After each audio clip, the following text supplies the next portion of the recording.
எதை செய்யாம இருக்கட்டுங்க உங்களுடைய மனைவிமார்கள் நன்றி செலுத்துறதுக்கு, அந்த பெண்ணுக்கு நீங்க நன்றியோட வாழ்றதுக்கு உன்னுக்கு நன்றி செலுத்த வேணாம்.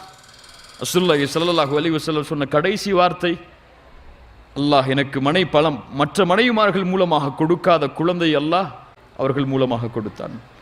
உங்களுடைய மனைவியின் மூலமாக அல்லாஹ் ரப்புல் ஆலமீன் ஒரு குழந்தையை கொடுத்தால் அது எவ்வளவு பெரிய நிஅமத் தெரியுமா? குழந்தை கிடைக்கிறதுக்கு இன்னைக்கு கஷ்டப்படக்கூடிய குழந்தை இல்லாத பெண்களிடத்தில் போய் கேட்டு பாருங்க. 2 குழந்தை 3 குழந்தை பெற்று ஒரு பெண் கொடுக்கிறாள்னா சாதாரணமானதா? உங்க குழந்தை இல்லாத பெண்களிடத்தில் சென்று அந்த குழந்தையை பெருக்க வேண்டும் என்ற ஆசை உள்ளவர்களிடத்தில் சென்று அந்த அருமையை கேட்டு பாருங்க.